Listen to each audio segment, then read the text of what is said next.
En las vastas extensiones del Gran Azul se teje un manto de misterios bajo olas que nunca ceden. Un mundo aparte, inmenso, que en silencio nos habla de antiguas historias y criaturas en las profundidades. Aquí, donde el sol apenas roza con sus dedos dorados, yace un universo en perpetuo movimiento encerrado. Tan vital para nosotros como el aire que respiramos, pero tan olvidado como un sueño al despertar.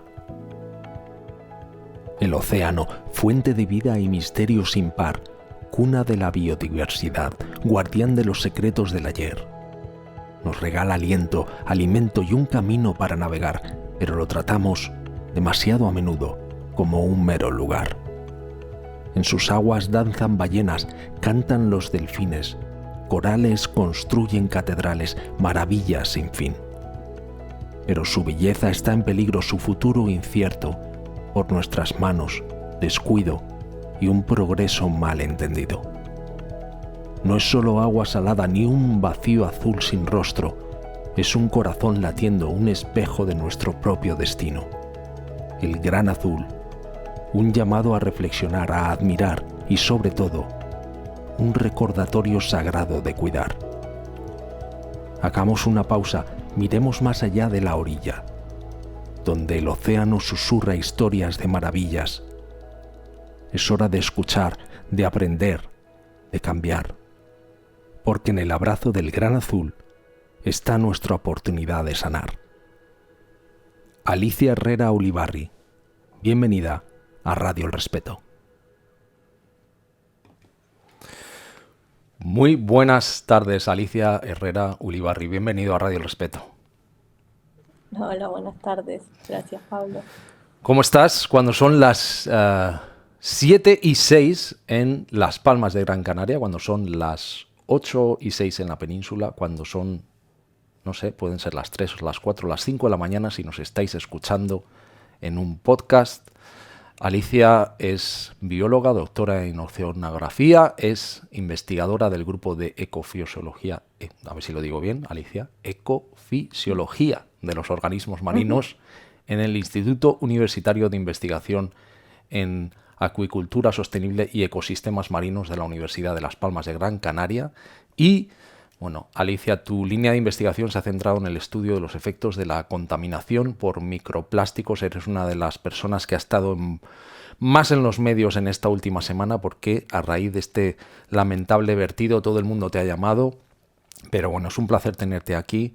Decíos que Alicia ha participado en numerosísimos proyectos y campañas oceanográficas, ha liderado el proyecto Microtrophic, que recibió un premio de la Cátedra de Telefónica en 2020, también ha recibido el premio Hacedoras del Cambio en la edición del 2022, ha escrito numerosos y relevantes artículos científicos en revistas de reconocido prestigio y ella está centrada en investigaciones en Canarias, en la contaminación marina del plástico. Alicia, ya me callo.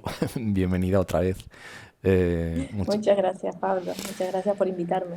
Oye, un auténtico honor que estés aquí. Como yo creo que la actualidad manda y bueno, como decía, has estado en los medios esta última semana. Yo creo que te han contactado prácticamente todas las televisiones, todos los periódicos en estas 2 últimas semanas por lo que ha ocurrido en las costas gallegas.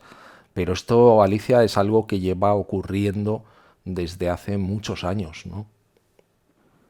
Efectivamente, sí, ahora es noticia y como comentaba, pues sí, hemos estado en los medios. Yo pensaba empezar 2024 tranquilito, era uno de los propósitos de 2023, de esos propósitos de fin de año, de voy a empezar 2024 tranquila y con mucho tiempo y de repente la actualidad manda y fue una locura porque un tema del que venimos estudiando hace tantos años, de pronto es noticia tristemente, ¿no? Por el vertido que hubo de pellets y que estaban llegando a las costas de Galicia. Entiendo que, claro, cuando sale una noticia así, la gente quiere saber y quería información, y es verdad que tenemos varios estudios publicados, entonces, bueno, yo siempre intento hacer bastante divulgación del tema, porque además, justamente por el tema que es la contaminación por plástico, me parece muy importante sensibilizar, concienciar, pero bueno, lo de la semana pasada y la anterior fue demasiado, y nada, pues, lo único bueno que se puede rescatar de esa catástrofe medioambiental es eso, ¿no? De poner el foco en un problema muy importante que viene ocurriendo hace muchísimos años ya. Tenemos el carguero Tocanao que vierte esos, bueno, la prensa los llama pellets, yo creo que vosotros especialistas también los llamáis granza, y yo creo que ese es el nombre técnico que es más, digamos, más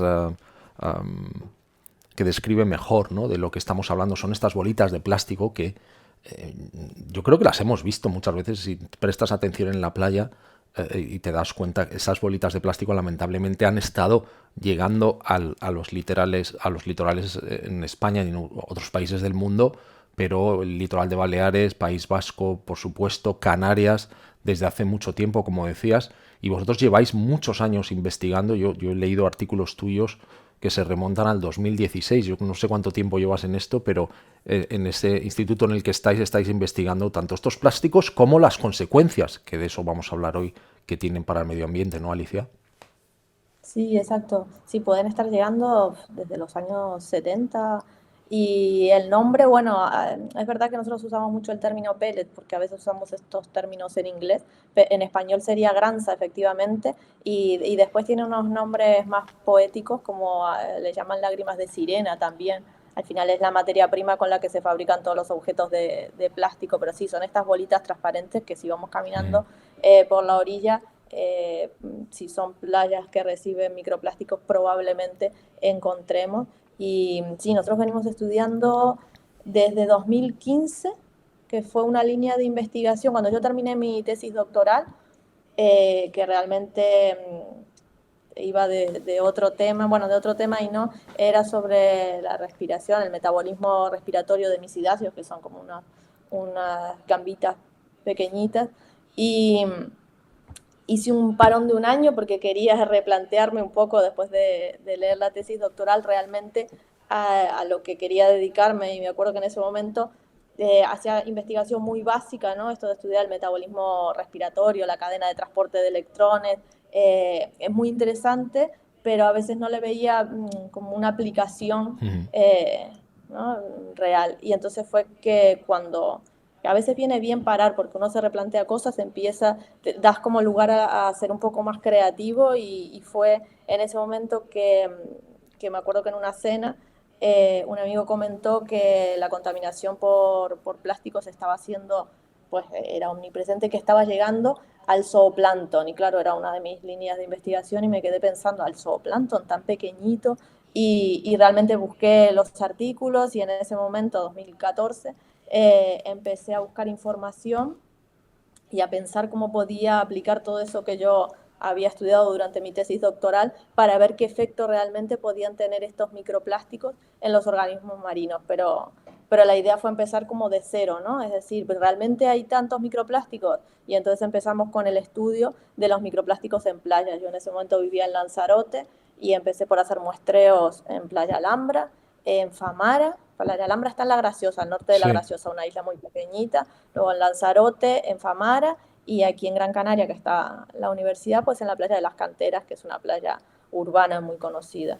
Y esos fueron los tres lugares que empecé a investigar como por mi cuenta. Alicia, tengo entendido, yo que soy un amante de las Islas Canarias bueno, Lanzarote para mí tengo una conexión muy especial con Lanzarote, con todas ellas, pero con Lanzarote en especial, pero tengo entendido que Famara, además es una playa, una de las playas más impresionantes, yo creo que de toda España, en Lanzarote, en el municipio de Teguise, La Graciosa en la playa de la Alhambra, que tú también has nombrado, la playa Grande en el Poris de Abona, en el este de Tenerife, son puntos negros junto a Tarragona, digamos, porque Tarragona también es una zona donde sufren mucho por los vertidos que hay, pero vosotros lleváis encontrando muestreos, hacéis muestreos de microplásticos creo que desde octubre del 2015.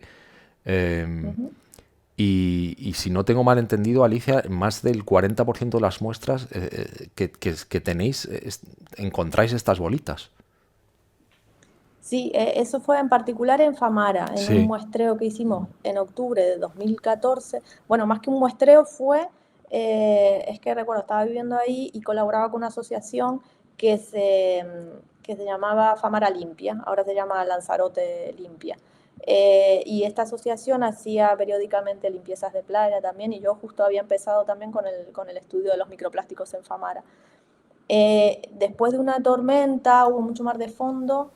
La playa de Famara era impresionante. Yo tengo por ahí fotos circulando de cómo se veía la playa, y es verdad, es una playa preciosa, lo que comentabas, de más de 4 es kilómetros, y se impresionante. veía, es impresionante, y se veía toda la línea de marea, la línea de la orilla, pero llena de una capa, Sí, realmente una capa de microplásticos, y esas muestras eran las que tenían un 40% de pellet, de todos los microplásticos que había, un 40% son pellet. Es variable, es verdad que depende, pero en concreto en Famara y en Playa Alhambra sí que se reciben muchos pellets, a diferencia de la playa que mencionabas, de la playa de la Pineda en Tarragona, que se sabe dónde vienen sí, esos vertidos porque llegan del complejo industrial. sí, En este caso nosotros no sabemos de dónde llega porque viene arrastrado por la corriente de Canarias, y lo que deposita puede venir de cualquier parte que traiga la corriente de Canarias, ¿no? Entonces esa es la diferencia. Nosotros no sabemos el origen, no sabemos cuánto tiempo llevan esos pellets flotando,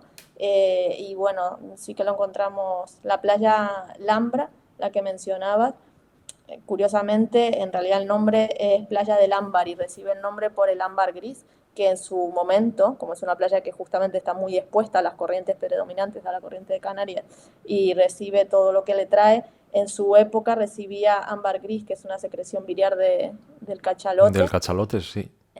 Sí, en la época en que había muchos cachalotes, pues ahora lo que recibe Es tristemente es plástico. plástico. Jolín. Pero son playas que se conocen justamente por la cantidad de basura que reciben o por la cantidad de todo lo que flota, pues va a parar a esas playas. Y sí, la playa Playa Grande en el Porís, arenas blancas en el Hierro, hay varias de estas playas que son puntos negros, como decías, ¿no? Que reciben todas estas basuras y las acumulan. Es que en vuestro caso, en el caso de Canarias, esos vertidos muchas veces se producen a miles de kilómetros. Hablabas de esas corrientes, ¿no?, que se originan en la península ibérica a la altura de las Azores y arrastran consigo toda la basura que se van encontrando y las llevan muchas hacia Canarias. También os influye las estructuras mesoescalares, ¿no?, de esas corrientes o remolinos que pueden llegar a ser. Efectivamente, a veces sí, Sí, a veces se quedan circulando ahí las sí, basuras, no sabemos cuánto tiempo. sí. Hay un caso curioso que venimos estudiando también hace tiempo en nuestros muestreos.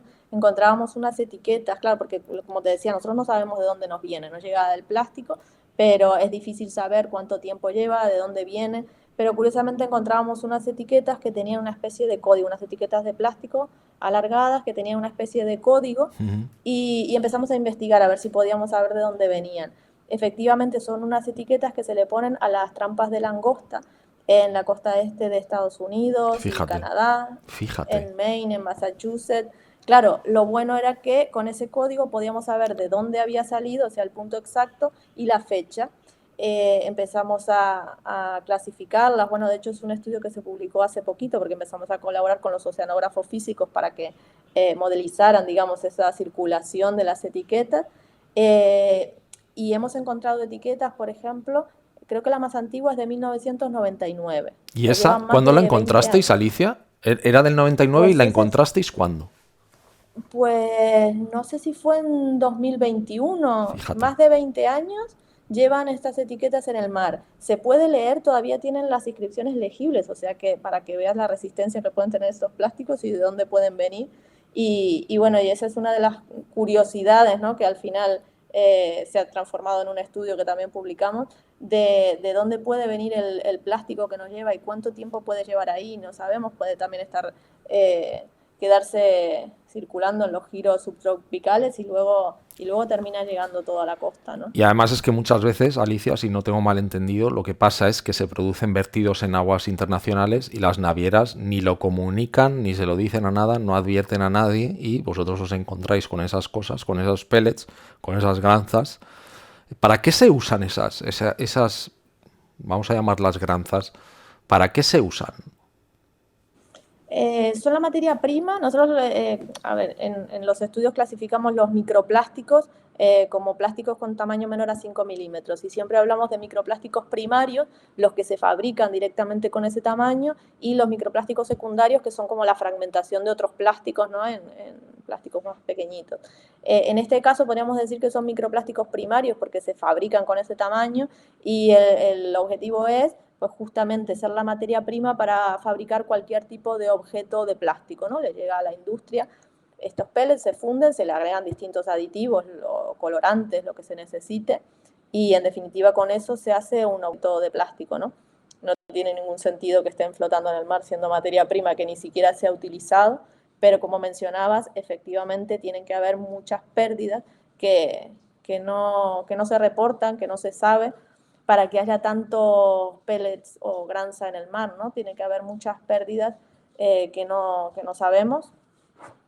Y entonces, bueno, pues realmente sería importante que se pudiera hacer un seguimiento de estos materiales, como de cualquier material, y que se manejara como cualquier material contaminante, ¿no? Saber en todo momento dónde está y que llegue a su destino, porque realmente tienen que ser muchos los contenedores que se pierden para que el 40% de lo que nos llega a Famara sea granza. Claro, el tráfico que hay en el mar de todos estos contenedores, que de ahí surgen la mayoría de los problemas, aparte de la basura que nosotros tiramos, que luego vamos a hablar largo y tendido de eso, pero es que, claro, estas granzas se funden y se modelan en máquinas, que es lo que da forma a los diferentes objetos de plástico que utilizamos todos los días, envases, botellas, dispositivos, juguetes, o sea, estamos en un mundo en el que los plásticos cada vez tienen un mayor peso y esto es como la materia prima, ¿no?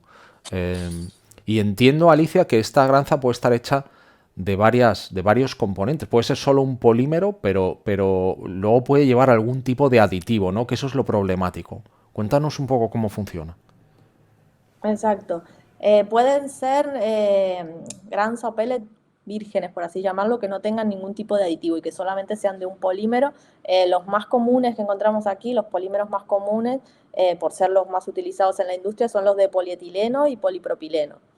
Pero además, como hemos visto en el caso del vertido del Toconao, es que pueden llevar aditivos.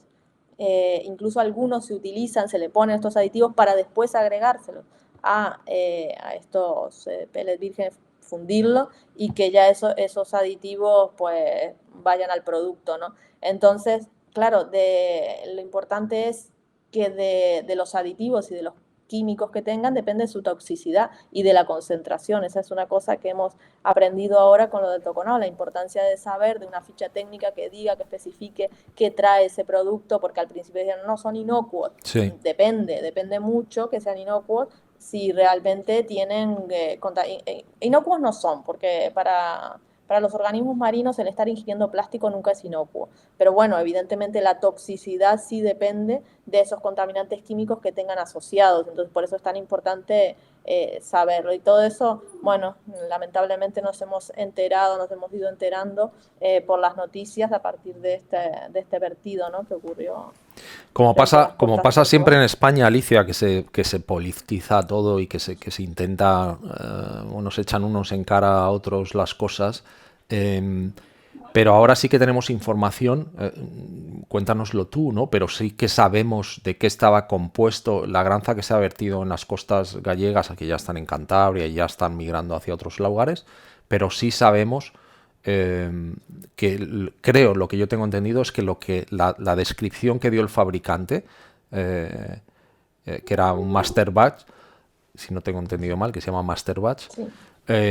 Era realmente, luego se han hecho análisis y coincidía realmente lo que se ha analizado en los laboratorios con lo que había dicho el fabricante, ¿es así?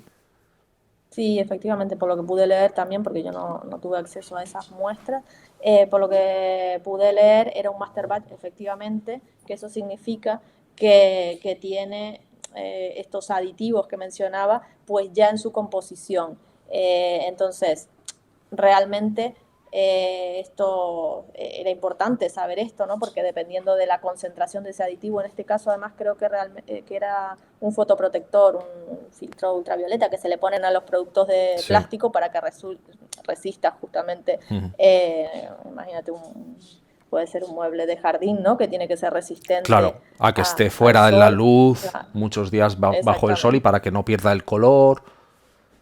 Exactamente, pero por eso la importancia, ¿no? Porque al principio era como, no, son inocuos, bueno, depende, claro. Veremos, hay que estudiarlo. Nada es tan sencillo, además, en ciencia, ¿no? Porque siempre depende de muchos factores, de la cantidad, porque claro, a mí cuando me llamaban me preguntan enseguida, pero son malos, son para los organismos marinos, claro, depende. Evidentemente bueno no es que estén comiendo plástico, eso está por descontado. ¿Qué cantidad van a comer? ¿Qué efectos tóxicos puede tener esto? Pues eso ya depende de muchos factores. De hecho, nosotros llevamos años estudiando y todavía no me animo a hablar con esa... contundencia, ¿no? Sí, contundencia, con esa... Siempre, no sé, yo veía mucha gente que hablaba con una seguridad de temas que los que llevamos mucho tiempo estudiando no nos animamos a hablar con tanta seguridad porque realmente dependerá de muchas cosas. Y eso es lo que venimos estudiando, ¿no? Fíjate, nosotros hacemos además experimentos reales. ¿sí? Claro, yo durante la pandemia he aprendido a que los científicos que realmente saben más son aquellos que dudan, que ponen todas las cosas con, bueno, depende, puntos suspensivos, aunque todos necesitamos certezas y las necesitamos ya, pero en ciencia las certezas son muy caras, son muy largas de conseguir y a veces a lo mejor nunca llegan, ¿no? Y lo que hoy parece realmente. algo que sabemos y que es así, aunque todos, claro, y aquí entra lo que hablaba de la politización y del lanzarse armas arrojadizas unos a otros, pero sí que parece que dentro de lo malo, que fuera un master batch y que digamos que está un poquito más protegido, aunque tiene otros efectos secundarios que de eso quiero hablar largo y tendido hoy contigo durante el programa, porque sí que es verdad que normalmente la granja virgen se mezcla con el master batch en diferente proporción y luego, bueno, pues eso puede llegar a tener una protección extra, digamos así. Una de las cosas que se le ha dicho a la gente, Alicia, es, y además creo que te he leído a ti también decirlo, es cuáles son los riesgos. Como decías, habéis encontrado cosas que provienen de la costa de Massachusetts en Estados Unidos 20 años después, y claro, eso en el mar tantos años que se va degradando puede llegar a pulverizarse y que alguien toque eso pues puede llegar a producir hablo de humanos, luego hablamos de la fauna y flora marina, ¿no? Pero se ha dicho en Galicia, oye, por precaución poneros guantes. ¿Por qué se decía eso? Porque por un lado se decía a la gente, no, no es peligroso, pero por otro se le decía, oye, mejor con guantes. Es que hubo al principio mucha información, no se conocía mucho. Yo cuando me preguntaban, digo, es que son tóxicos, es que no sé la ficha técnica, porque realmente si son granza o pellet virgen, realmente el tocarlo con la mano, de hecho nosotros los que compramos en el laboratorio para hacer los experimentos, los compramos justamente libres de cualquier tipo de contaminante. Entonces, bueno, pues en ese caso no tendría mayor peligro, pero al no saber realmente si eran un master batch y qué concentración podían tener de algún contaminante químico y qué contaminante químico, por precaución se indicaba eso. Luego en la ficha técnica se indicaba que podía ser, claro, perjudicial inhalarlo por pulverización, el polvo, digamos, Claro. ¿no? Pero realmente esto es complicado que ocurra en el medio natural. Ujú. Pero en definitiva, yo creo que cuando no se conoce, siempre por un principio de precaución, es decir, bueno, por lo menos usar guantes y no Claro, tocarse las mucosas, hasta no saber de qué producto estamos claro. hablando realmente. Ujú. Entonces, eso fue, el problema fue en no contar con toda la información desde el principio para poder tomar las medidas adecuadas. ¿Qué va a pasar con estos pellets o granza? Más que pulverizarse en el ambiente, se van a ir transformando en microplásticos cada vez más pequeños. Y otra cosa que va a ocurrir es que mientras estén en el océano o incluso en la arena, van a ir absorbiendo, y lo digo bien, se le pegan en sus Sí. paredes contaminantes químicos que estén en el ambiente, con lo cual incluso va a aumentar su posible toxicidad por estos contaminantes químicos que lleven adheridos, que son contaminantes químicos que persistentes, muchos que llevan en el ambiente muchísimo tiempo. Algunos ya se han prohibido, el DDT, por ejemplo, Sí. pesticidas, retardantes de llama que ya están prohibidos, pero siguen en el ambiente en muy bajitas concentraciones, pero claro, estos plásticos el efecto que hacen es concentrarlos. Entonces, claro, todo esto, los que nos llegan aquí a Canarias concretamente, eso fue lo que estudiamos, porque nosotros queríamos saber pues qué contaminantes químicos tienen, no solo los aditivos que podían tener de fábrica, sino Claro. los que se le fueron pegando en el camino, ¿no? Y Incluso he eso, llegado a entender, Alicia, que cosas que se van pegando, la gente no lo piensa, ¿no? Pero cuando vamos a la playa y nos ponemos bronceador y entramos en el agua, todo ese químico que lleva la crema solar se transmite en el mar y eso, estas bolitas, al permanecer tantos años, aparte de ir erosionándose, lo que van, como decía Alicia, se van absorbiendo cosas, entre ellos la crema. Que suena como una sí, locura, hay muchas otras cosas, imaginaos todos los tipos de vertidos de industria, de aguas petróleo, fecales, sí, sí. petróleo, todo eso, que claro, el mar tiene una extensión absolutamente gigantesca y nosotros no lo vemos, pero eso está ahí, ¿verdad?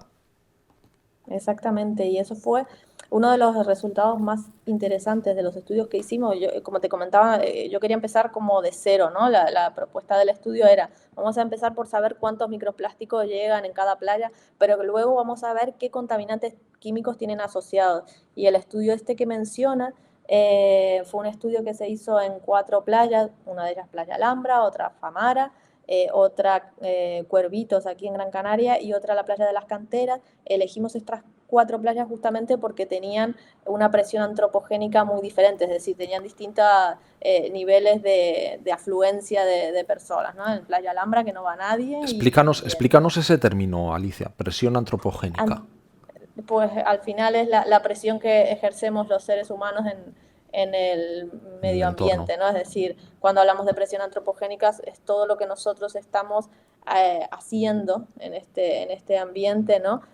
Por ejemplo, lo que tú decías, usar cremas solares, protectores solares, pues al final es un impacto que nosotros generamos en una playa. Incluso la afluencia de turistas, bueno, de turistas y de personas en general que van a la playa, pues el pisar, todo eso es una presión que nosotros estamos ejerciendo sobre el medio ambiente. Entonces, cuando hablábamos de presión antropogénica, un poco refiriéndonos en estas playas a la cantidad de afluencia que recibía, por ejemplo, Playa Alhambra es una playa en la que está al norte de La Graciosa y va muy poquita gente, ¿no?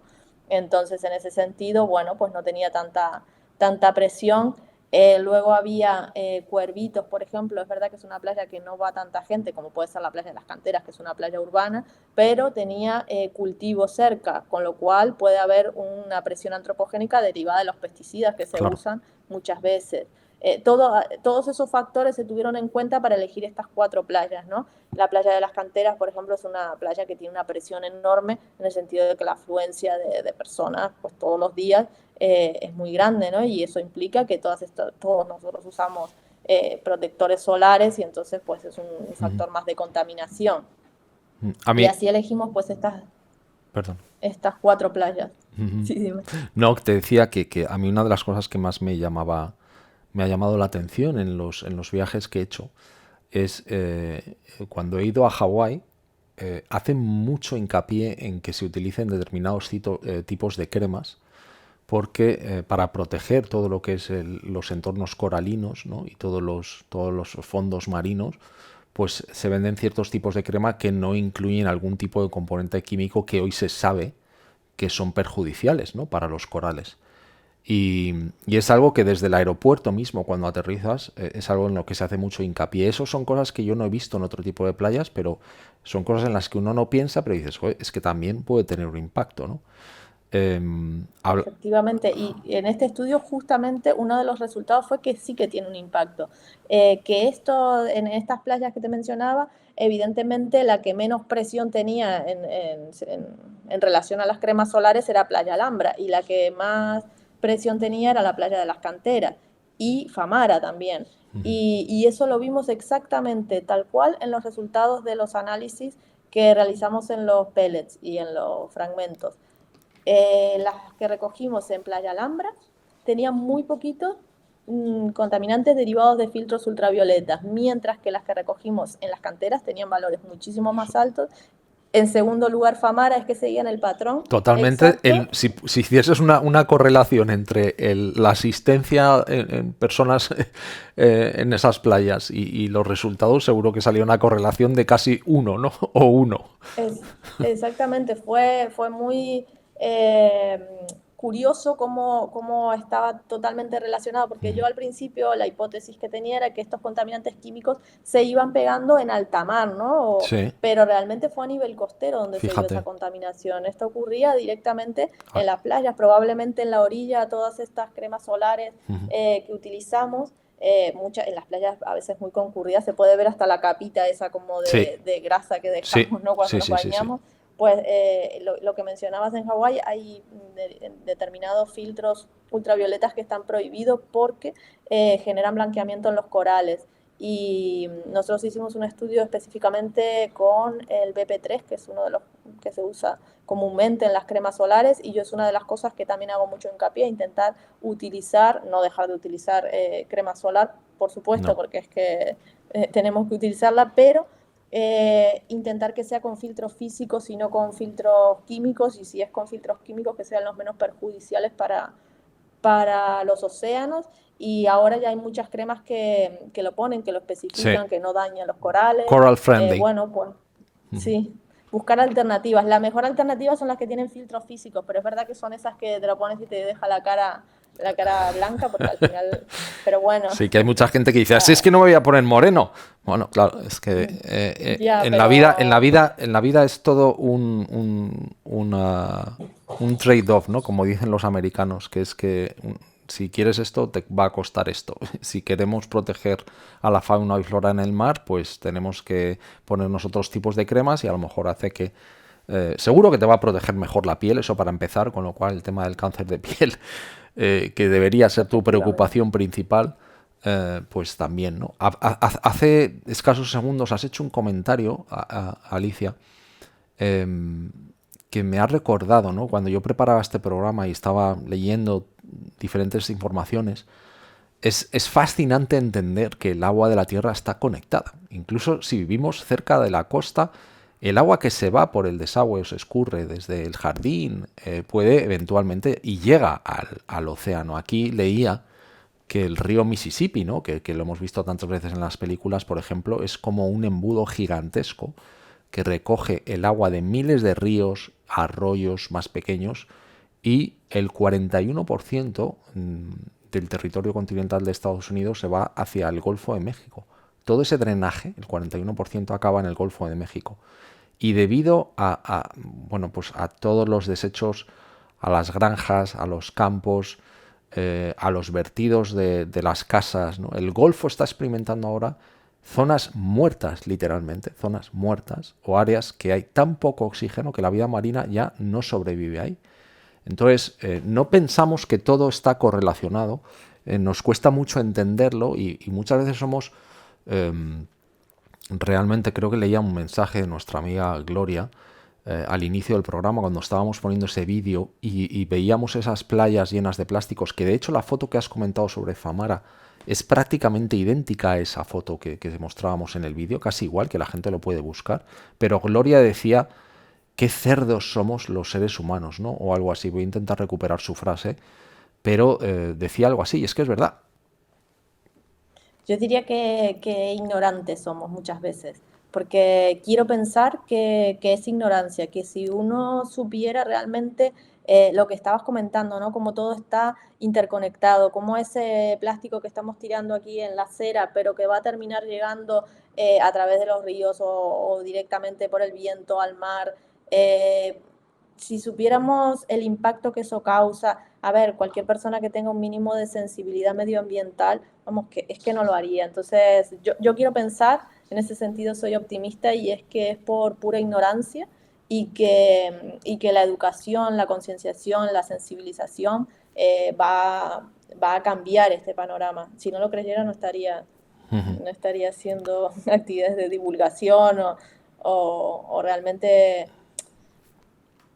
pensando que esto puede cambiar. Yo sé que es difícil, que a veces el panorama es desalentador porque, vamos, son muchos frentes abiertos, porque ahora hablamos de la contaminación por plástico, mencionábamos también la contaminación química, lo que decías, ¿no? También lo de los campos, cómo termina llegando, contaminación que hace, sí, desde los años 70 se prohibió el uso de algunos pesticidas, gracias a Rachel Carson, una persona que supongo que también creía en la posibilidad de cambio y gracias a ella no se ha seguido contaminando en la medida que podría haber pasado, ¿no? Cuando fue el boom de los pesticidas y el DDT se utilizaba para todo y obviamente la industria química no estaba por la labor de terminar con ese negocio, una persona denunció y gracias a esa denuncia hoy no estamos tan contaminados como podríamos estar. Entonces, soy optimista en ese sentido. Quiero pensar que es ignorancia, que a veces actuamos, no sabemos las consecuencias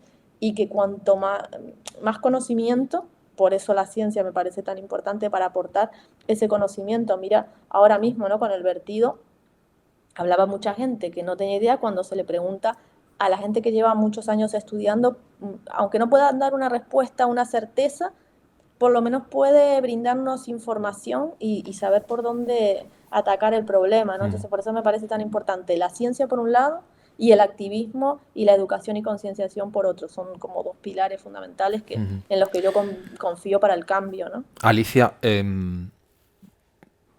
tú nombrabas el activismo y cada vez que suena esa palabra hay mucha gente que bueno, ya se pone en alerta, ¿no? La verdad es que no puedo entender muy bien por qué, porque como decías, hay muchas cosas que han cambiado en el mundo gracias a activistas, ¿no? Y yo creo que activistas deberíamos ser todos, porque al final estamos protegiendo el planeta, al final te acaba protegiendo a ti, ¿no? El protegiéndonos acaba siendo un protegiéndome o te. eh, y el ser activista no conlleva, a no ser que se le dé una connotación torticera, pues no conlleva algo negativo necesariamente, ¿no? Pero sin entrar en ningún tipo de polémica, Alicia, tú, cuando hablabas de la ciencia, de la importancia que es bueno, vosotros tenéis los datos, ¿no? Entonces escuchas tantas cosas. Yo ayer escuchaba el podcast de mi amigo Santiago Camacho, al que le profeso una profunda admiración, y hablaba del resurgimiento de los terraplanistas y de toda esa gente que niega cosas que son como, chicos, o sea, ¿cómo puede ser posible, ¿no? Entonces, tú dices, yo creo que es ignorancia, pero muchas veces te acabas encontrando con gente a la que tú, que llevas 20 años analizando los microplásticos, que puede ser una de las grandes expertas en el mundo, en España, aunque eres de origen uruguayo, pero ya prácticamente adoptiva de Canarias, ¿no? Pero una de las grandes expertas, y que alguien que no tiene ni puñetera idea utilice torticeramente la información, o que la manipule, o que sea tan ignorante que no sea capaz de escuchar y que además se enroque y se cierre. ¿Qué opinas tú cuando te enfrentas a algo de eso, Alicia?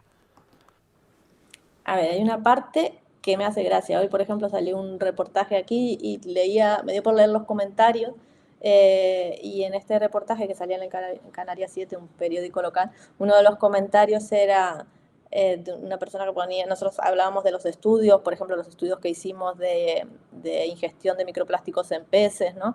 Y una persona decía, eso es mentira. Dice, yo he hecho la prueba, tiré un chicle a la marea y tiré un trozo de pan y se comió el trozo de pan y el chicle no. Y eso es prueba de que los Eso es la peces prueba. son listos. Entonces, claro, hay una parte que te lo puedes tomar a risa porque si no la vida se vuelve demasiado seria y puedes reírte un poco y decir, bueno, mira yo aquí haciendo experimentos que nos llevan 3 meses y que tenemos que contrastar y estadísticamente con lo fácil que era tirarle un chicle a la marea y determinar si come o no come plástico. Pero más allá de la risa, a mí lo que me preocupa es cuando son las autoridades las que consultan a personas que no son expertas. Ese sí es un peligro, ¿no? Y Porque esto realmente, ocurre a menudo, Alicia, ¿tú lo ves? a ver, yo lo que veo es, en casos como ocurrió en la pandemia, que muchas veces sale gente a hablar que no tiene ni idea. Y luego, bueno, que lo que decía, se convierte a veces en un tema político y realmente hay que pensar muchas veces que lo más importante, en el caso de los pellets, por ejemplo, es retirar los pellets lo antes posible. Y ya después pensamos en las responsabilidades, en quién tuvo la culpa, en quién tuvo mayor o menor responsabilidad. Lo mismo ocurría en la pandemia, ¿no? Que es como, bueno, primero vamos a escuchar a los expertos y vamos a pensar en el bien común. Y ya luego no utilizamos esto pues, con fines políticos, ¿no? Pero en ese sentido sí me preocupa más, me preocupa más. La ignorancia, claro que preocupa porque como decías, ¿no? Hay cosas que uno pensaba que ya estaban superadas y de repente escucha gente que es terraplanista y dice, pero es que estamos yendo hacia atrás, ¿no? Pero bueno, ¿Tú esperemos crees, que no y que sean ¿Tú crees que casos aquí puntuales. se ha tardado en actuar? Porque claro, tampoco puede ser fácil recoger un vertido como este. Yo creo que también hay lecciones que aprender sobre cómo se transportan las cosas, ¿no? Porque en el caso de que haya un naufragio o que un contenedor se caiga al mar por oleaje, que eso pasa todas las semanas, la gente debería ser consciente de los millones de contenedores que se transportan por el mar, que es al final el mundo, todo lo que llega a vuestras casas, prácticamente todo llega por vía marítima, y esos son millones y millones y millones de contenedores con esos grandes cargueros de esas grandes navieras que tienen miles de contenedores y alguno, no oleaje fuerte, pues se puede caer, ¿no? Pero ¿por qué es importante? Tú lo has contado, ¿no? Que el tiempo es clave, ¿no? El recoger esto cuanto antes tampoco debe ser fácil. No. Por eso lo importante es que no se pierdan, ¿no? Tomar las medidas antes de que esto ocurra sería fundamental, llevarlos de alguna forma en un lugar o con mayor cuidado en un lugar donde si ocurre un accidente pues sean los contenedores que no estén tan expuestos. Porque claro, una vez que se caen al mar, en el océano te diría que si los sacos se abren, o sea, cuando están sueltos los pellets o granza, casi te diría que es imposible retirarlo, porque nos pasa a nosotros con los muestreos de microplástico, ¿no? Nosotros tenemos que, con una red muy finita, Claro. arrastrarla durante muchos kilómetros o millas náuticas para recoger estos microplásticos, pero con los microplásticos viene el zooplancton. Al ser tan finita esta red, entonces estamos retirando las dos cosas, por eso es imposible limpiar, primero por la dimensión, ¿no? Por el tamaño de limpiar el océano, y por lo pequeñitos que son estos microplásticos. Entonces en el océano es casi imposible una vez que están dispersos. Pero cuando llegan a la costa, que por así decirlo la marea nos hace ese trabajo de concentrarlos en un solo sitio, ahí es donde deberíamos retirarlo, porque ahí es donde realmente podemos actuar y retirarlos lo antes posible. ¿Para qué? Para que no vuelva al océano y sea más difícil su retirada, y para que no sigan en el océano, que además ocurre este proceso que te decía, de que se van concentrando contaminantes químicos Claro. y es mucho más complicado ya luego saber cómo van a actuar y qué efecto va a tener en los organismos marinos. Lo que me llama la atención, Alicia, que es que hablábamos al principio del programa, que eso es algo que lleva ocurriendo desde los años 70 o antes, y que no haya protocolos de actuación claros. Decir, mira, cuando pasa esto hay que actuar así. Es casi imposible recogerlos en el mar porque tienen un diámetro de 5 milímetros y entonces con eso te llevas pues otras cosas y es muy difícil, con lo cual hay que esperar a que lleguen más cerca de la costa. No quiero decir ninguna tontería, pero me imagino que habrá luego a la hora de ir a la playa o a la hora de ir a las costas es importante que no entren 100.000 personas porque igual pisan y es peor, que se lleven cierto tipo de guantes. No lo sé, o sea, debería haber algo escrito. Ahí escuchamos a tu peludo, ¿cómo se llama? Es mi perro, tengo un cachorro Sí, y qué entonces bueno. justo ahora, en este momento, No sé, se me no, ocurrió. pues es que, pues bienvenido a Radio El Respeto. Eso es que quiere participar, eso es que tiene ganas Sí, de yo creo que salir. está pidiendo participar porque nunca hace ruido, siempre Qué está bueno. tranquilito, pero ahora se le ocurrió jugar y está corriendo con un juguete. Pues le escuchamos por ahí. No pasa absolutamente nada, Alicia, nos encanta. Pero Las cosas del directo y de estar en casa, de estar claro que haciendo aquí sí, la charla como tan tranquila en por casa. supuesto, pero te decía, ¿esos protocolos no existen o nos los hemos pasado por el arco del triunfo como se hizo con la pandemia? A ver, yo creo que son cosas que hasta que no ocurre no hay un protocolo concreto, por eso decía que lo único que podríamos sacar bueno de esto que ha ocurrido es ver si ahora sí tenemos ya un protocolo de actuación, es decir, si ocurre un vertido, pues tenemos que ir lo antes posible con estas herramientas, de tomar estas precauciones y que se alerte rápidamente, ¿no? Que se active un protocolo de actuación, está bien. Si existe, no lo sé, porque por lo menos aquí se ha visto que no existía, pero así a nivel global, en el caso hubo hace no mucho también un caso de vertido de pellets y fue en la costa de Sri Lanka. Y justamente no me ha dado tiempo, pero ya se están publicando, hay un artículo muy reciente sobre todos los efectos en los organismos marinos a partir de este vertido. Y bueno, y de estas cosas se aprende, ¿no? De nosotros lo que sabíamos, por ejemplo, cuando nos preguntaban, ¿y cómo hay que retirarlos? Pues nosotros contábamos nuestra experiencia tanto de los muestreos como de las limpiezas de playa que realizábamos. Entonces, bueno, les decíamos, depende de la arena, pues a veces es más fácil con una especie de colador, lo importante de no llevarse la arena, porque ahí también Claro. hay organismos que son importantes, no pisar. Una vez que se mezcla ya con la arena y con las algas, pues es más difícil su retirada. Se puede utilizar la propia densidad de estos plásticos en agua de mar que hace que floten, pues con un cubo con agua de mar a veces los poníamos y como con un colador retirábamos lo que flotaba y dejábamos el agua y la arena. O sea, cosas que nosotros eran bastante para nosotros conocidas porque lo habíamos utilizado estas herramientas muy caseras además, porque al Sí. final parece Suena casero, sí. Pero oye, si un es lo que colador o funciona, claro. es lo que funciona. Nosotros, a ver, para los muestreos usamos un tamiz de metal que es un poco más profesional, pero no deja de ser un colador con una abertura que te deje pasar la arena y que se queden los microplásticos encima. Ya. O sea, es que al final es... Oye, cuéntanos cómo afecta esto. Seguro que afecta a muchas, porque hablábamos de los corales, hablábamos de las algas, del microplancton, de muchas otras cosas, pero vamos a hablar específicamente de los peces, de la fauna marina. ¿Cómo afecta físicamente a la fauna marina su sistema digestivo? Porque me imagino que esto se lo acaban tragando de alguna manera, y que tendrá... Vosotros habéis estudiado eso también. Sí, sí, efectivamente. Yo siempre digo que me gusta hablar de lo que realmente sé y de los experimentos que hemos hecho, porque tenemos evidencia, ¿no? de esto. Entonces, de las cosas que hemos estudiado, por ejemplo, estudiamos la ingestión de microplásticos en peces y en aves. De esto ya hay bastante publicado. Que los microplásticos están siendo ingeridos por peces y aves marinas, por ejemplo, ya hay muchísima evidencia. Lo que nosotros nos centramos era en ver un poco el efecto en la salud de los peces en concreto, de la ingestión de estos microplásticos, pero también de los contaminantes químicos que tenían asociados. Y en este sentido llevamos haciendo experimentos hace bastante tiempo con peces y algunos de ellos ya los hemos publicado y tenemos resultados. En general te podría decir que la ingestión en peces y en aves provoca dos efectos. Por un lado está el daño físico que puede provocar. Imagínate que para un pez o para un ave que ingiera estos microplásticos, puede haber un daño directamente en el tubo digestivo, en el Claro, estómago, en el que te intestino. corte de alguna manera, ¿no? Como la... Efectivamente, sobre todo tiene mucho que ver con cómo sea la forma de estos microplásticos, si son Sí, sí, no son tan filosos, pero si son fragmentos, claro. sí.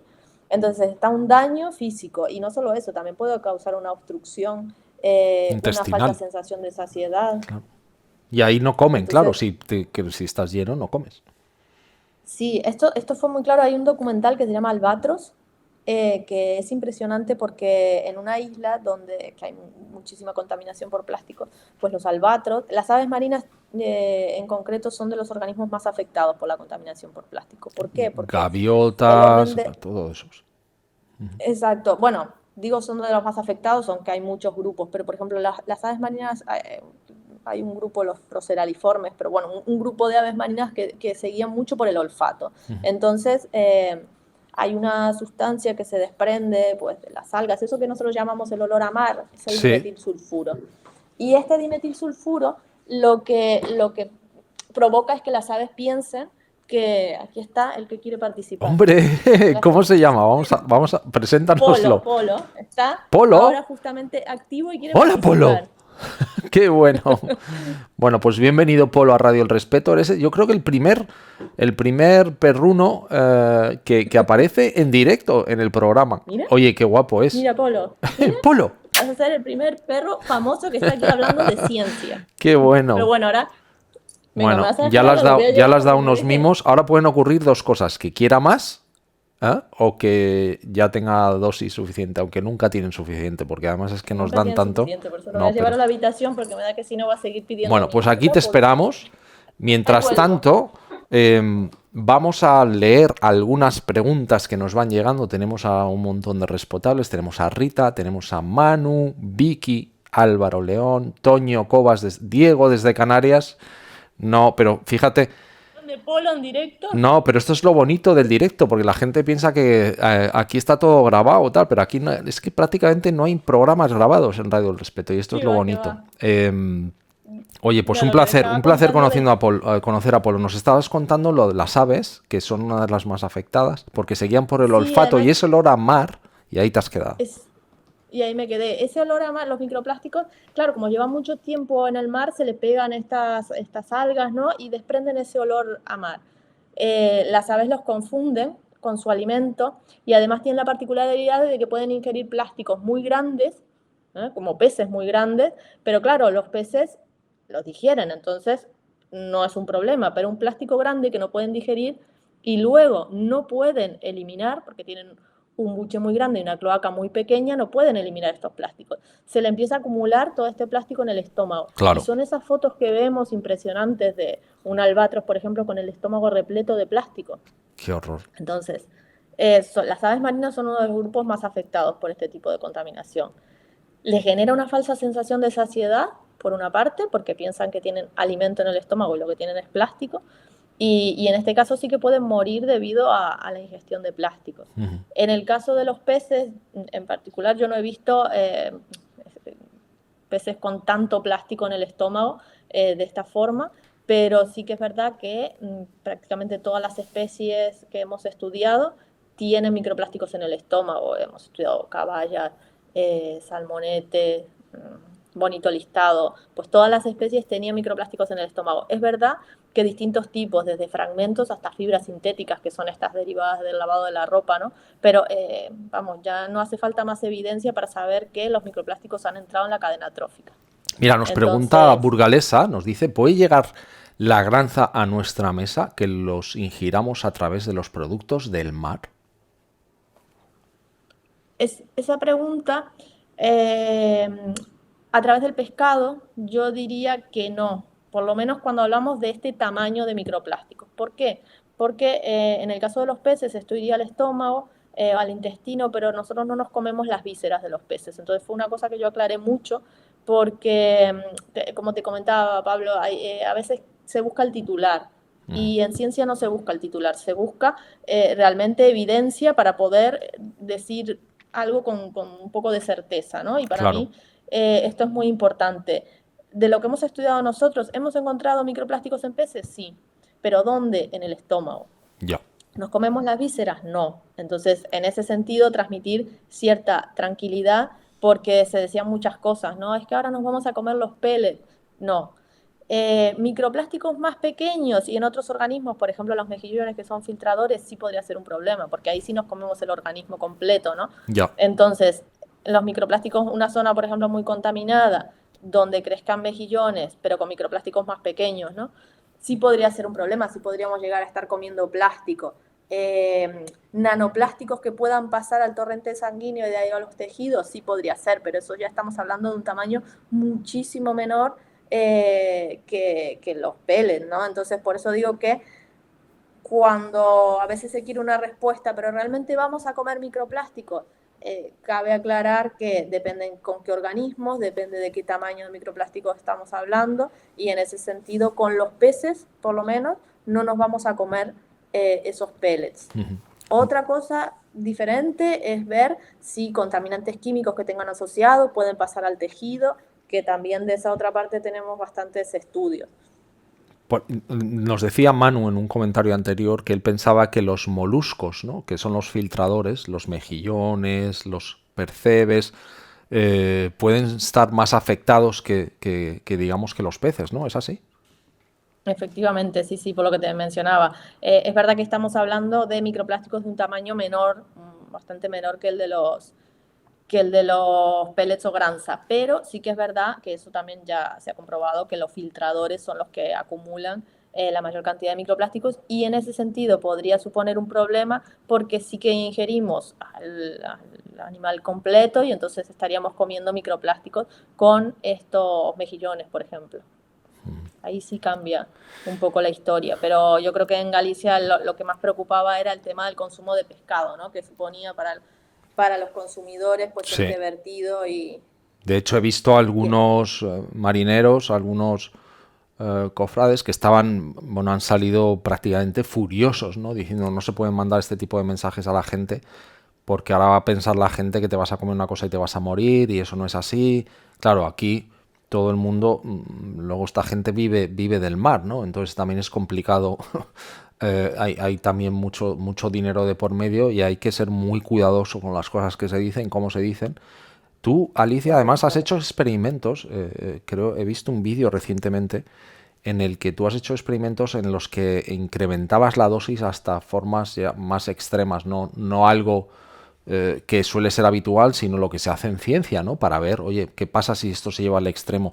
¿Cuáles son las consecuencias? ¿Qué es lo que habéis visto? Aunque eso no se vaya hay que dejar claro, ¿eh? Que esto es algo que no es una situación que se vaya a dar en la realidad, en principio. Exacto. Yo siempre aclaro esto porque como decías, ¿no? Evidentemente hay que ser cuidadoso con los titulares porque hay personas detrás, por ejemplo en la pesca, pues que viven de esto y realmente tampoco es verdad decir que ahora no se puede comer pescado. Entonces yo siempre soy muy, muy cuidadosa con esto. Otra cosa es que saquen un titular de algo que uno no ha dicho o interpreten, ¿no? Pero realmente en ningún momento... en ninguno de nuestros estudios, cuando hicimos el estudio de las caballas, que es verdad que sí tenemos que decir lo que sale en los estudios, y es decir, el 78% de las caballas tenían microplásticos en el estómago, eso es una realidad. Pero ¿qué microplásticos? Fundamentalmente fibras sintéticas de la ropa, que al final las fibras sintéticas no están solo en el pescado, que están en todas partes, en donde lo estudies están esas fibras sintéticas. También había fragmentos, pero no en unas concentraciones altísimas, entonces todo esto hay que aclararlo, pero los resultados también son los que son. Y en ese sentido sí que teníamos estudios en peces, como mencionaba, y algunos los hicimos un poco más realistas y otros los hicimos, como decías, en el peor escenario posible, porque también tenemos que saber las consecuencias de, pues si hay más microplásticos, ¿qué podría empezar a ocurrir? ¿No? Porque tampoco hay que esperar a llegar al peor escenario posible para conocer sus consecuencias. Pero bueno, en resumen, hicimos varios experimentos en peces. Uno de ellos, a mí fue uno de los estudios que me pareció más relevante, fue alimentar peces experimentales con microplásticos que recogíamos en las playas, o sea, microplásticos reales, por eso digo que fue de los experimentos más realistas.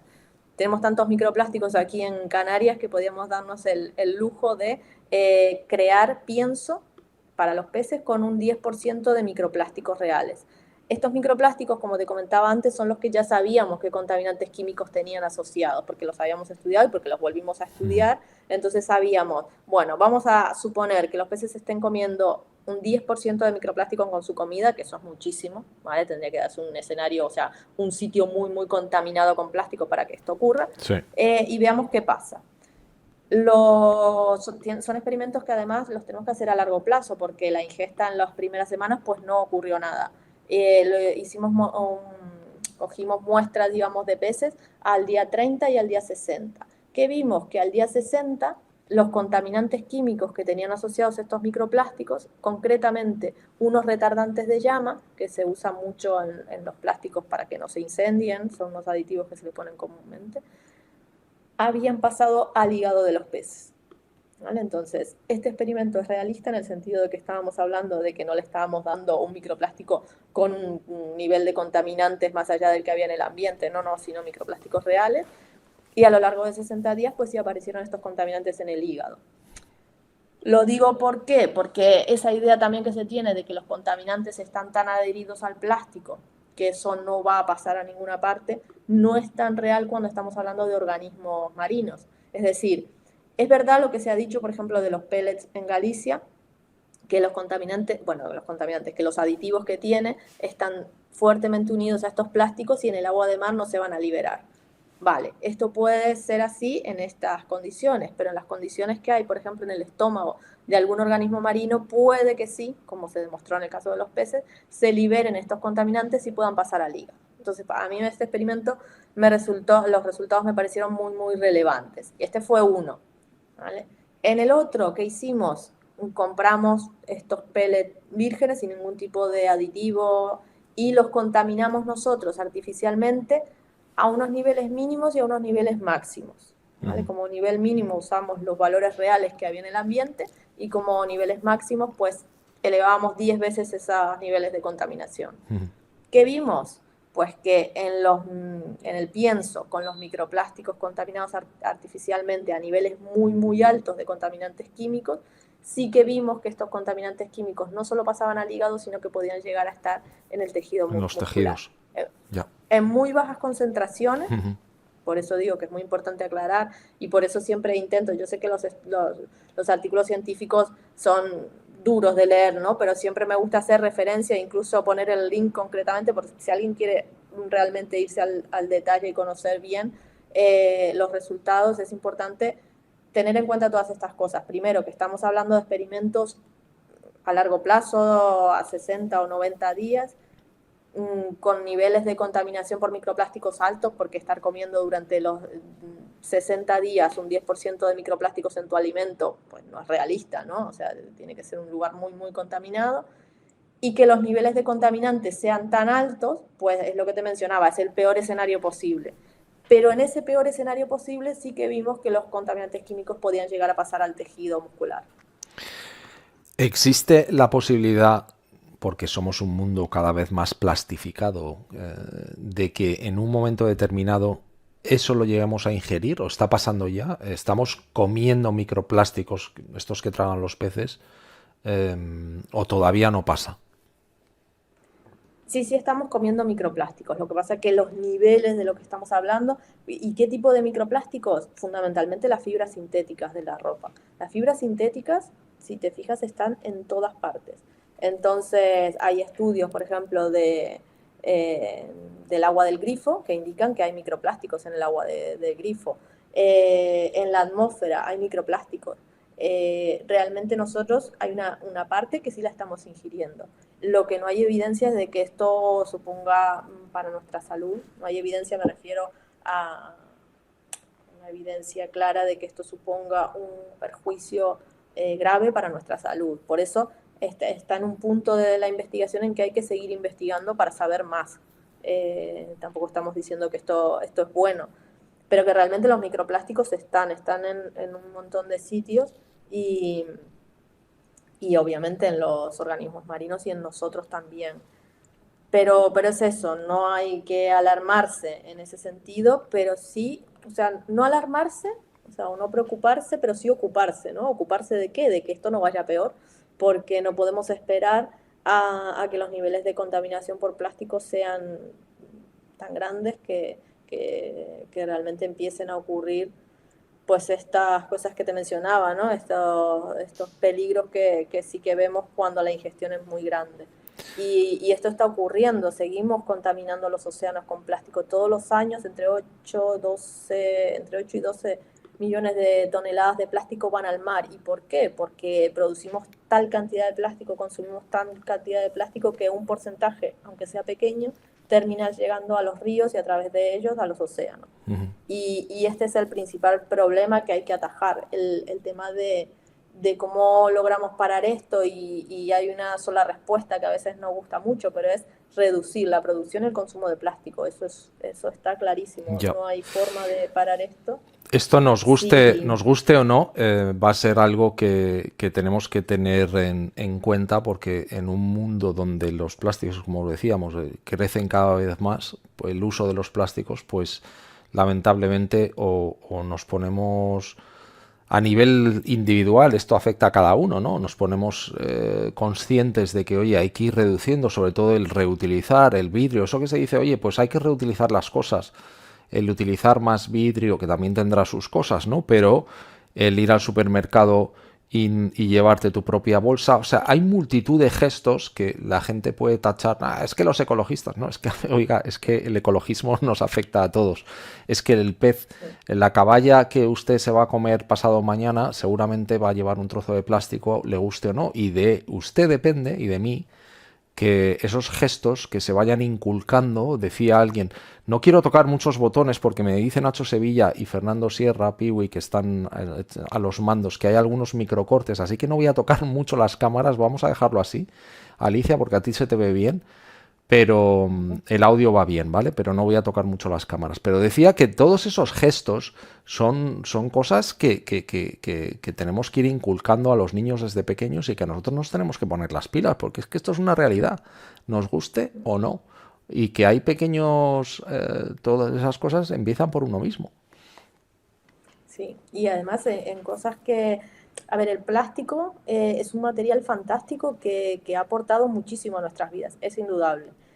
¿Cuál es el problema? Es un material que fue creado para durar muchísimos años, no me canso de repetirlo, y lo estamos usando para 2 o 3 minutos y tirarlo. Los embalajes, por ejemplo, que todos los alimentos vengan en plástico, no tiene sentido porque lo usamos muy poquitos minutos, entonces intentar en ese sentido reducir todo el plástico. Bueno, ahora por suerte hay muchos que se prohibieron, pero por ejemplo los vasos de plástico, los cubiertos, los platos, todo eso no tiene sentido usarlo unos pocos minutos y tirarlo. Entonces, en todo eso ya tendríamos que, vamos tarde, todo eso ya tendría que estar prohibido. Pero después hay muchas más cosas en las que podemos pensar y, como decías, en ser nosotros mismos los que hagamos ese cambio. Para mí el cambio más grande, porque, a ver, en Latitud Azul es una asociación de la que también soy Cofundadora, cofundadora sí. y sí, teníamos claro que queríamos hacer talleres de concienciación y un poco hablar de la reducción del uso de plástico, cómo podíamos hacer. Hay dos cosas que para mí fueron las más efectivas. La primera, comprar en el mercado. Casi todo lo que es alimentación que se pueda comprar en el mercado, fruta, verdura, y lo que vendan a granel, pues eso es una reducción. Lo digo porque lo hago aquí en casa y Estás fue lo que... diciendo no comprar la ensalada ya en ese envasado de plástico, sino ir a comprarte 2 tomates, una lechuga y hacer todo a granel. El mercado, para mí ha sido con lo que más noto la reducción de plástico en casa, el comprar en el mercado y a granel, además de comer mejor, porque eso es indudable. Y luego lo otro fue lo del el agua embotellada, que con un filtro eh, reduces la cantidad de plástico, pero de una forma impresionante. De hecho, en la Facultad de Ciencias del Mar, donde yo trabajo, hicimos un proyecto que era Facultad Libre de Plástico, que la idea era instalar una fuente de agua para que todo el alumnado tuviera acceso y hicimos un acto en el que regalamos las botellitas para que rellenaran en la fuente. Y piensa que con ese gesto, con esa acción, imagínate que son alrededor de 400 alumnos y alumnas que todos los días tienes que beber agua. O sea que me imagino que compraban una botellita de agua, pues piensa que son 400 botellas menos de plástico Claro. al día en una facultad. Si eso lo aplicas a todos los sitios de trabajo, lugares públicos e incluso instalar fuentes de agua públicas como había hace tiempo, ¿cuánto es la reducción de plástico? Son acciones concretas, porque a veces se habla mucho del plástico como en general, ¿no? Y como es un enemigo que no hay a quien responsabilizar muchas veces, pues se usa mucho para el greenwashing. Muchas empresas hacen limpieza, pero cuando hablamos de atacar el problema, se hace poco con lo que se podría hacer, ¿no? Y entonces es algo en lo que hacemos mucho hincapié en Latitud Azul, en acciones reales, si realmente queremos reducir la cantidad de plástico. Si no Fíjate que queremos hacer al final estamos hablando de educación, ¿no? Lo importante que es el tener la información, pero sobre todo compartirla, que llegue a los colegios. Tenemos a Eduardo Mazo de Archivo de Ciencia que está aquí en el programa en este momento. Nos dice, fíjate, nos dice Eduardo, el peor ejemplo de uso de plástico que he visto son las magdalenas metidas en una bolsa grande de plástico y cada una individual en otro, y el papel de abajo también tiene plásticos. Pues sí. Sí, hay cosas que es impresionante. Por eso digo que yo a ver, reduzco un montón, no he dejado de ir por completo al supermercado, pero realmente voy a comprar 4 cosas puntuales que no encuentro a granel o en el mercado. Y eso, ahí te das cuenta que cuando dejas de comprar todos estos productos que vienen, a veces son las galletas, una galleta que vienen 3 galletas en un plástico, que a su vez vienen dentro de otro plástico varios paquetitos, que a su vez vienen, que digo, pero realmente para comer 3 galletas estoy tirando además son recursos, ya no solamente porque sean de plástico, sino porque son recursos que utilizamos para la fabricación de ese plástico, que los estamos usando por un minuto y lo tiramos.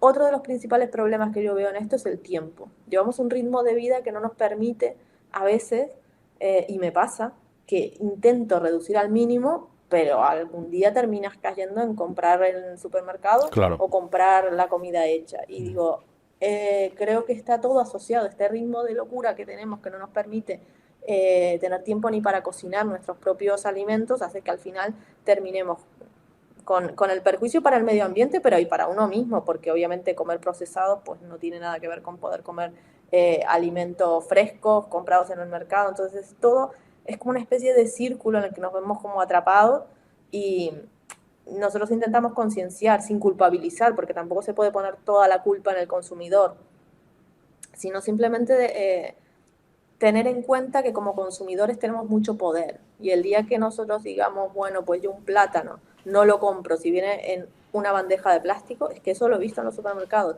una bandeja y un film para poner un plátano o dos, es un auténtico disparate. Entonces el día que dejemos de comprar eso porque se les pondrá malo en las góndolas y al final no lo venderán más así. Entonces hacemos mucho hincapié en el poder que tenemos los consumidores para decidir. Y digo el poder que tenemos, pero sin culpabilizar.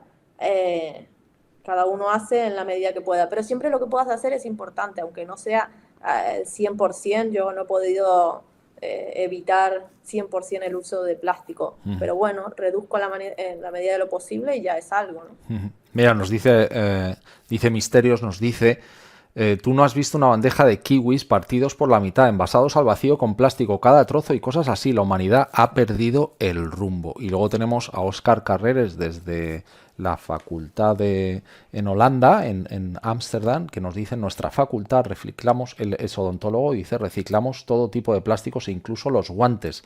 Generamos 50 kilos de guantes por día. Álvaro desde León nos dice, cierto, las bolsas de desayunos individualizadas son lo peor. Pues fíjate, es que Sí, yo con Burgalesa, algunas cosas sufro. que es una barbaridad que hagan esas bandejas, pues es que al final depende de nosotros el no comprarlas o no. Dice Nacho Sevilla, nos crean una necesidad que antes no era un problema, luego nos venden la ecología. En mis tiempos no existía la lechuga ecológica, era ecológica de por sí, envuelta en papel de periódico. Pues sí, claro que sí, Nachete. Pues es que hemos ido perdiendo el rumbo, pero al final el poder de nuestra cartera también es muy importante. Dices, esto no lo voy a comprar más. Y se acabó. Eso empieza por ahí. Sí, sí. Bueno, oye, Alicia nos preguntaba, tenemos a nuestro amigo desde las Islas Canarias, tenemos a gente que nos preguntaba si todo lo que había pasado con el volcán también habíais visto que había afectado la contaminación. No sé si eso lo habéis analizado o no. Del volcán fuimos a mostrar, pero otra cosa, lo que ocurrió con el volcán es que las lavas pasaron cerca de los invernaderos y hubo mucho plástico de los invernaderos que se derritió en ese proceso, y eso sí lo estuvimos estudiando, y después estudiamos la llegada de microplásticos a las playas de reciente creación, las playas nuevas que se crearon por el volcán. En menos de 3 meses ya tenían microplásticos. Es un estudio que estamos a punto Pues de publicar. Diego Acosta, no sé si lo habrás escuchado o no, pero Alicia te acaba de decir que estés atento a ese estudio para que lo veas. Alicia, ¿qué medidas crees que debemos tomar, aparte de las que has comentado, ¿no? A nivel individual?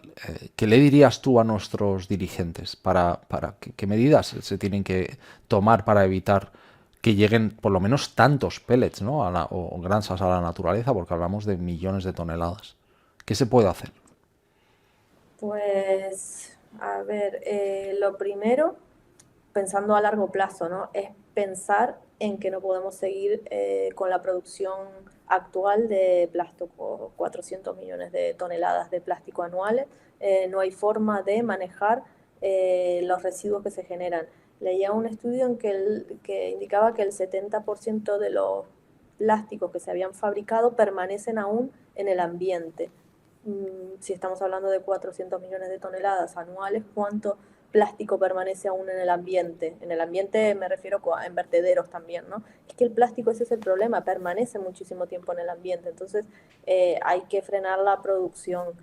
¿Que se deje de producir completamente? No, porque evidentemente para muchas cosas es un material muy útil, pero pensar en este material como algo que va a estar durante mucho tiempo en el ambiente y va a ser un residuo, y la forma en que el uso que se da, ¿no?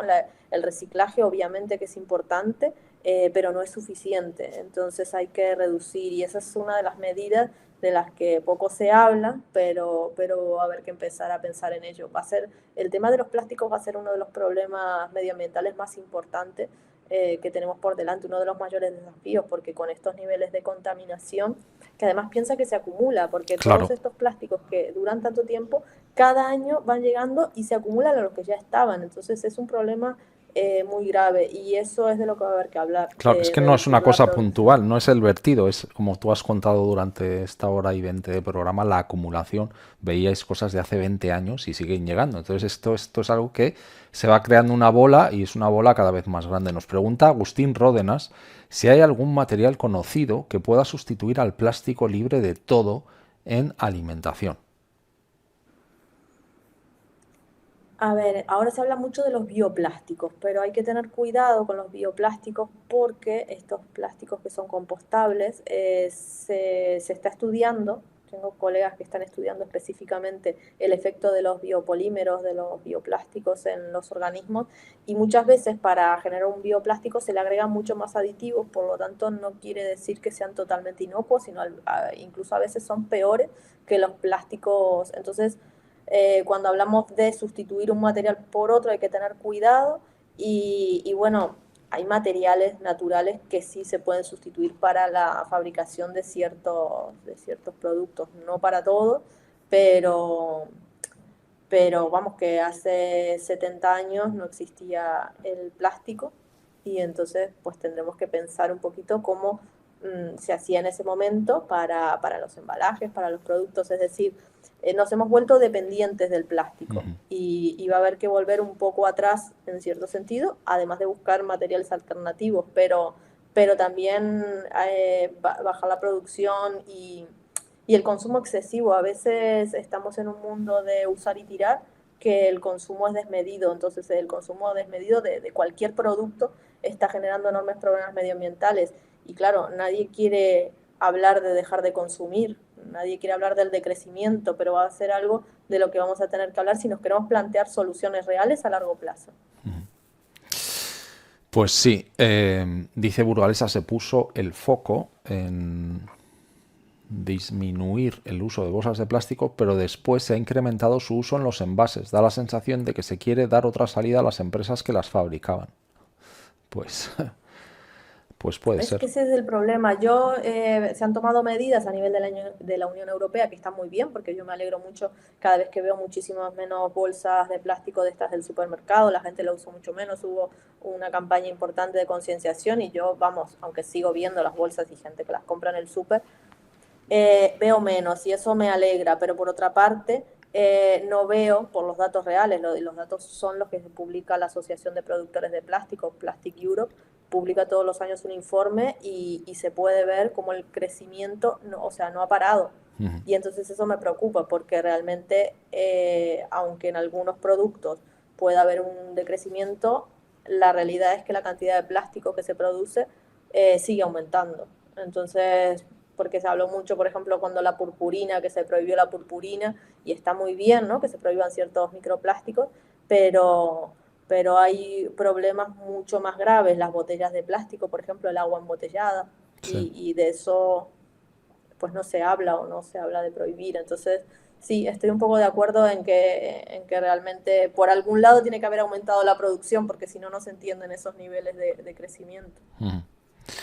Pues al final de lo que hemos hablado hoy, esta hora y 20 larga, con, bueno, con mucha gente mandando preguntas, Alicia, es de conciencia, ¿no? De que el mar es, como decíamos en esa introducción, nos da la vida. A mí me gustaría, eh, bueno, contarles a la gente, ¿no? Para ir terminando, pero es algo que no quería dejar pasar, que tú, aparte de investigadora y divulgadora, eres buceadora, fotógrafa submarina, que tienes unas maravillas de fotos. Estamos, bueno, tú has utilizado tu cámara para ir mostrando todo lo que ocurre en el mar, ¿no? Y que incluso hay fotografías tuyas. Vamos a ver si podemos ver una. Vamos a poner varias. Pero esta es una fotografía que muestra muy bien, por favor, que se fije la gente porque nos lo va a contar Alicia. Esta es una medusa que tiene... ¿qué tiene en ese interior? Dinos por dónde está, porque yo creo que sé dónde es. Luego vamos a mostrar otro plano que se ve mejor, Alicia. Pero ¿qué Se es ve lo que como una estamos viendo? línea. Bueno, es una Pelagia noctiluca, es una medusa muy bonita, por cierto, me parece una preciosidad. Yo soy una enamorada del mar, como habrás podido ver en las fotografías, y no sé si me metí a ciencia por el amor al mar y Aquí se te por su ve, protección. aquí se te ve con tu cámara.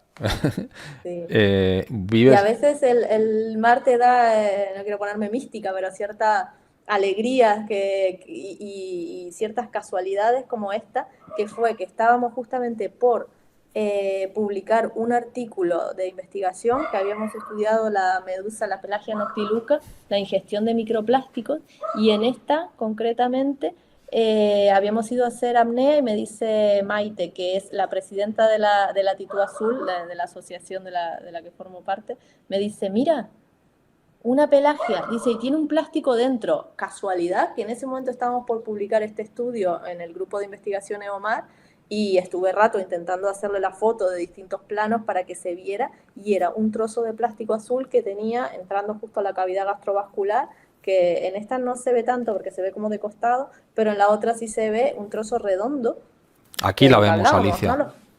Exacto, lo que puede generar un microplástico en cuanto a una obstrucción, a causarle un daño físico al organismo. Y concretamente en esta medusa estuve rato fotografiando, pues estuve como más de media hora y terminó expulsándolo. Pero fue, bueno, eso, una forma de mostrar con una imagen a lo que puede llegar la contaminación por plásticos y por microplásticos. Este no era ni un microplástico porque era más grande de ese No, no, centímetro. eso parece ya algo más serio. Luego tenemos esta Sí. foto, no sé si eres tú, pero es una foto preciosa. Eso entiendo que también es una medusa. Esto no sabemos lo que es. No sabíamos si era una puesta de calamar, que a veces se suelen ver en Tenerife, y todavía seguimos sin saber porque no pudimos coger muestra para analizar. Fue en uno de los muestreos en Tenerife. No soy yo, ese es Chema, mi pareja, que Sí. estaba, le dije que se pusiera para poder hacerla para tener una referencia Para ver del el tamaño tamaño. bestial que Sí, tiene, sí. sí, sí, sí, sí, Sí, sí. sí, no sabíamos qué era, de un organismo gelatinoso, si era una puesta de calamar gigante que suele haber en Tenerife mucho, y todavía seguimos sin saber porque no pudimos determinar exactamente qué era, pero bueno, eso. La verdad es que Tenerife, cada vez que hacemos muestreos en la zona de Tenor Rasca, es impresionante. Siempre aparecen cosas, siempre te da una alegría. Mira, una estrella de mar que es preciosa. Seguro que tiene un nombre mucho más complejo que yo desconozco, pero Estas son bastante comunes aquí en Canarias, y la verdad es que son muy bonitas, la estrella roja. Y sí, esta no sé qué especie era esta. Me has pillado. y mira lo que estamos viendo aquí. Descríbelo para los que estén en podcast, porque muchas veces mostramos imágenes y la pobre gente que... No, Ah, no pobre gente, pero por supuesto que no, yo se lo este es agradezco un, mucho, pero que se pierden las imágenes y que no pueden verlo. Pero descríbenos lo que estamos viendo en la pantalla, que es una fotografía que has este tomado es tú. un Sí, un calderón tropical o ballena piloto. Estas son, vamos, unas poblaciones residentes de calderones tropicales que hay en Tenerife, en esta zona que te mencionaba de Tenorrasca, que es de una biodiversidad impresionante. Y, y en este caso estamos haciendo un estudio del impacto de los microplásticos. Obviamente, en estas especies lo único que podemos hacer para determinar si están comiendo o no microplásticos es estudiar las heces, las cacas de Calderón. Y entonces, estos muestreos que estamos haciendo consisten en, justamente, como son poblaciones residentes y muchas veces están descansando tranquilamente en superficie, pues nosotros recogemos las heces, que no es fácil porque tampoco siempre aparecen, Claro. y entonces estudiamos si hay microplásticos en estas heces. Es una especie que me parece tan bonita, además tienen unos comportamientos sociales tan impresionantes. Sí, también, de calderón tropical. Aquí estamos viendo, yo Este creo es que es un atún, un ¿no? atún, sí, un atún de aleta Precioso, amarilla. Sí, sí, precioso. sí. Este también en uno de esos muestreos apareció, y es curioso, cuando te tiras al azul, que nos tiramos para ver si aparecía alguna de estas poblaciones residentes, si podíamos recoger las heces, pues fue tirarnos y de repente ver que viene pues un animal de metro y pico, podía tener mi tamaño, metro y medio, y no de lejos, yo no veía si un tiburón o si era, y era un atún, Un luego atún. aparecieron más de aleta amarilla, pero son preciosos, además son Preciosísimos. animales majestuosos, sí, sí. Mira, Tirarse al azul es lo que tiene. Estos caballitos de mar, esto fue en Lanzarote, eh, que está esta, y después hay hay una que es otra en las preciosa, que, que esa están es muy los dos bonita. unidos. Sí, esa es preciosa también, de estos regalos que te hace el mar. Estamos en la parada ya de seguridad a 5 metros de profundidad en Playa Chica, en Lanzarote, ya terminando la inmersión y justo En Toyota Professional disponemos de una amplia gama de vehículos comerciales que se adapta a todas tus necesidades como profesional. la madre le transfiere los huevos al macho y el macho los incuba en una bolsa que tiene, o sea que es el macho el que lleva a Te a las pregunta crías, Toño ¿no? Cobas si realizas fotografía en apnea, pero acabas de responder. Yo creo que en apnea también con botellas, ¿no? Las dos Las cosas. dos Sí, antes cosas. hacía más buceo con botella y últimamente me estoy aficionando mucho a la apnea por la comodidad de ir sin Sí, equipo. Lo que pasa que es verdad que no todas las fotografías se pueden realizar en apnea, pero claro. esta fue con botella. ¿Y qué es lo que estamos viendo aquí? De hecho, en este programa, hemos estado hablando antes, Miguel Lozano, el subcampeón del mundo de apnea que ha estado aquí. Si no habéis visto o escuchado ese programa, os lo recomiendo. Miguel Lozano va a volver a Radio El Respeto porque ha publicado un libro recientemente sobre apnea y quiero que vuelva a contárnoslo. Pero ¿qué es lo que estamos viendo aquí? Parece un tiburón Un tiburón azul, precioso también. Para mí es de preciosísimo. los más estéticos, Sí, tiene una elegancia y también, este fue hace muy poquito, en Tenerife. Estábamos también en uno de los muestreos de las heces de Calderón Tropical y justo nos tiramos al azul porque queríamos ver si podíamos recoger. Y en ese momento que es tirarte y de repente, eso es lo que me encanta del azul, que de repente te sorprende y vimos el tiburón, había 2 o 3 tortugas y el tiburón como merodeando. Y realmente estaba en una actitud, a diferencia de lo que siempre pensamos, ¿no? Que ver un tiburón es como qué miedo, sí. que es totalmente lo contrario en el mar, lo que transmite, bueno, primero la maravilla de ver estos animales en su medio y curiosidad. Él tenía una curiosidad igual que nosotros, o sea, estábamos igual de curiosos, tanto él como nosotros, y estábamos intentando, bueno, pues hacerle una foto, y él daba la vuelta y nosotros también, o sea, fue una curiosidad que teníamos y una sensación muy, muy linda, y para nada, o sea, transmitía una tranquilidad y, y no, a mí me encantó, la verdad, por eso digo que también falta mucha educación en este sentido. Ahora con Latitude Azul queremos hacer un proyecto también de divulgación de la importancia que tienen los tiburones, Sí, las rayas, bueno, los elasmobranquios para los ecosistemas y quitarnos la imagen que tenemos de la película Tiburón, ¿no? Que tanto daño ha hecho. sí. Aquí vemos una tortuga preciosa, También, Tenerife. No, preciosa, y luego, bueno, tienes imágenes tan fascinantes como estas. cangrejo araña, este sí que buceando con botella, creo que en Sardina del Norte. Las Islas Canarias son una maravilla con todo lo que Mira peje verde. qué colorido. Sí, Y luego, sí, sí. fíjate, Ah, aquí vemos una prácticamente tortuga es un verde. campo de césped, ¿eh? Ese es lo que aquí se conoce como un cebadal, es una pradera de Cimodocea nodosa, de una fanerógama, una planta realmente marina, Sí, no un alga, que son ecosistemas muy importantes en las Islas Canarias y se han perdido muchísimo. Es una pena. Por ejemplo, las tortugas verdes pasan un tiempo en estos ecosistemas aquí en Canarias hasta que, digamos que pasan su adolescencia, su juventud y después ya siguen su migración en la época en que se alimentan sobre todo de estas cebas, de estas plantas marinas. Por eso la importancia de conocer y de proteger, ¿no? y aquí Una fabiana, como le llaman aquí. uno de mis grandes favoritos del azul, como dices tú, eh, el pulpo. Los pulpos. Los pulpos son Te iba a animales preguntar, que me lo he también. preparado, porque es que a mí hubo un documental que me cambió la manera de entender muchas cosas.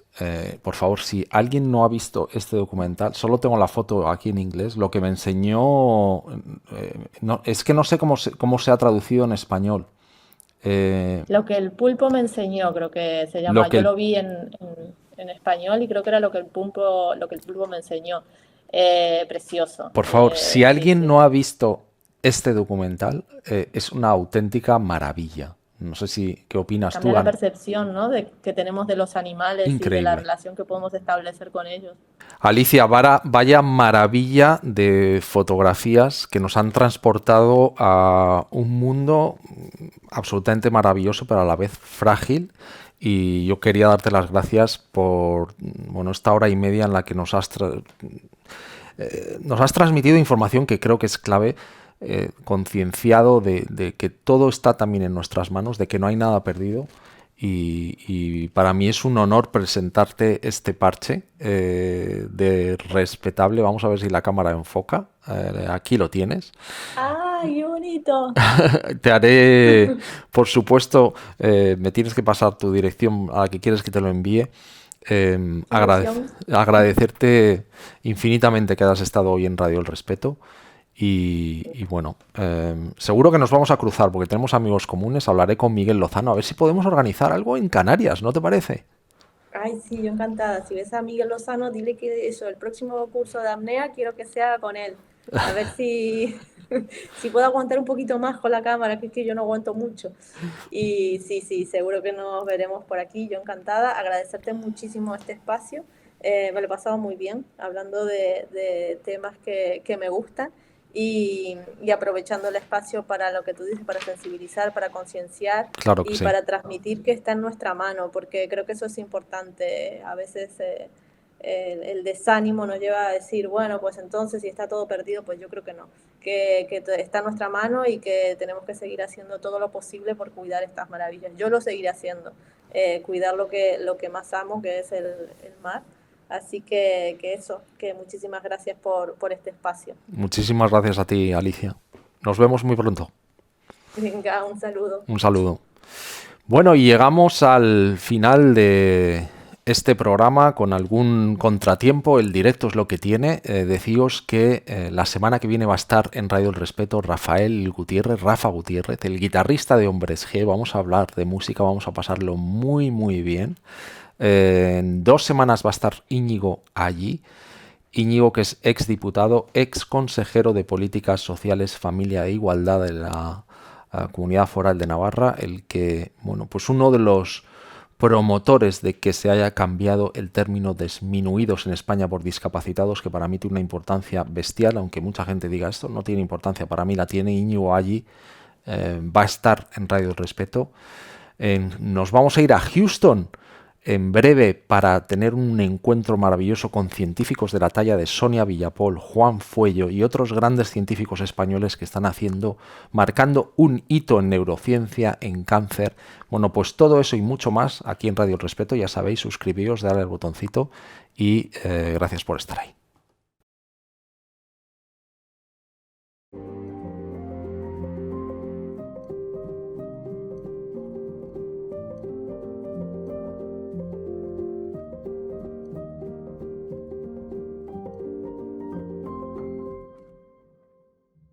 An ocean, a cave, a dream that no one could save, a shelter, a whole act.